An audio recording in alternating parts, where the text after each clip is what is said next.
In Hamburg, Germany, on the grounds of St. George's Hospital, there is a rather unusual memorial.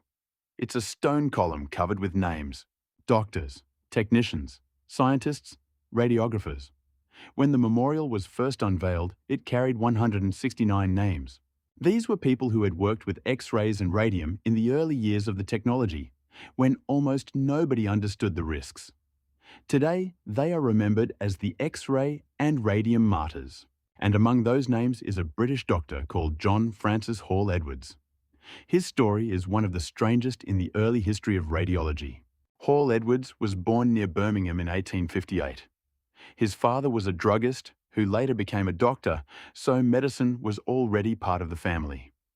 John trained as a doctor himself, but he had another interest that, at the time, had very little to do with medicine: photography. He loved the chemistry of developing photographs, the glass plates, the darkroom, the whole process of taking something that couldn't be seen and turning it into an image. Then, in 1895, Wilhelm Röntgen discovered X-rays.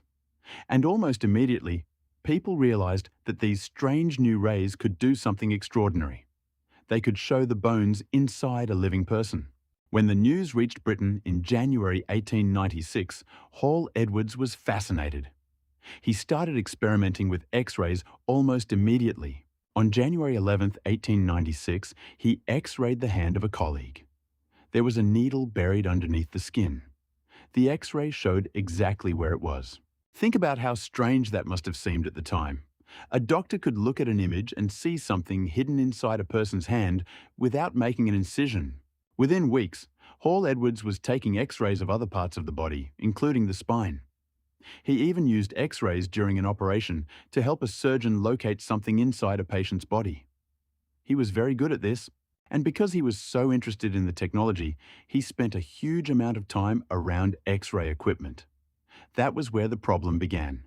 Nobody knew that X-rays could seriously damage human tissue.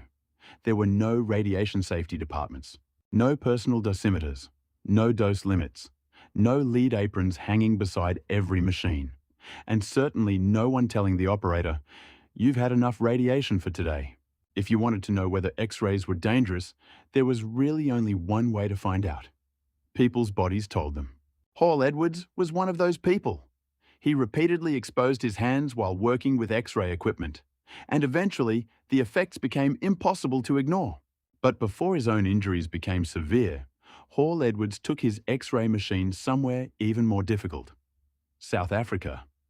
In 1900, during the Boer War, he went there as a military radiographer. This was an extraordinary undertaking. Portable X-ray technology was still primitive. There wasn't a modern hospital with a radiology department waiting for him. He was working in military hospitals, often under very difficult conditions. Even supplying electricity could be a problem. So equipment had to be improvised.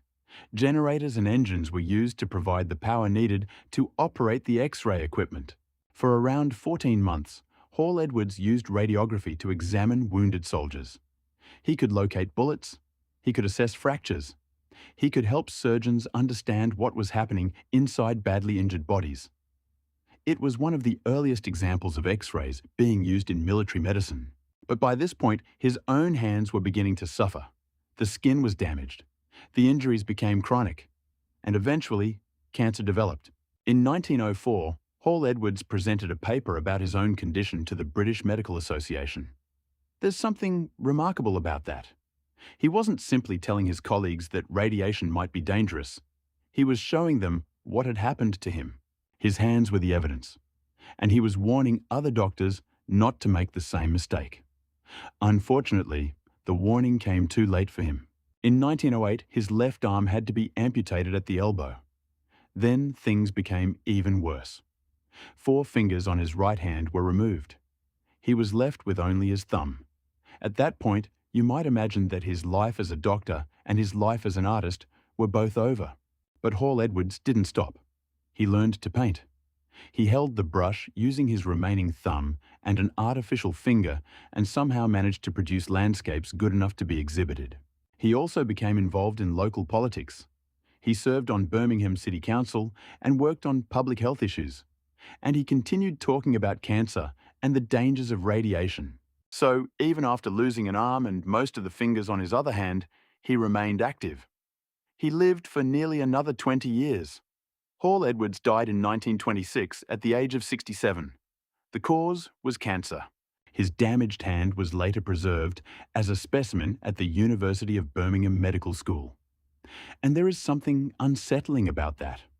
The hand that had spent years helping doctors learn how to use X-rays eventually became an object that could itself be studied. It wasn't preserved as a trophy, it was preserved as evidence. A reminder of something that is easy to forget when we work with modern medical technology. The safety rules we consider completely normal today had to be learned somehow. Hall Edwards was not the only one who paid that price. There were many others: radiologists, radiographers, scientists, technicians, people who spent years working with X-rays and radium before the dangers were properly understood. That's why the memorial in Hamburg exists. Those names represent a period when medicine was moving incredibly quickly. People had discovered a technology that could see inside the human body. They were excited by what it could do, and they simply didn't yet know what it could do to them. Today, we have radiation protection standards, shielding, dosimetry, controlled exposure, equipment monitoring, and carefully designed imaging protocols. We know how to reduce unnecessary exposure. We know how to protect staff. And we know that radiation is not harmless simply because we cannot see or feel it. That knowledge came from somewhere. Some of it came from experiments in laboratories, some came from research, and some came from people like John Francis Hall Edwards. People who discovered the possibilities of X-rays first and discovered their dangers the hard way. There is one final detail about Hall Edwards that I think makes his story especially memorable. After losing almost all the use of his hands, he learned to paint with a thumb. The man who had spent his life helping medicine see inside the human body eventually became a painter. And his story remains one of the clearest reminders of how much the pioneers of radiology sacrificed before the science of radiation protection existed. The next time you see a radiographer step behind a protective screen or a radiologist adjust an imaging protocol to reduce dose, it is worth remembering that these precautions were not always there. People had to learn why they were necessary, and some of those lessons were written not in textbooks, but on their own bodies. John Francis Hall Edwards was one of those people, a pioneer of radiology, a victim of radiation, and remarkably, a man who learned to paint with a thumb.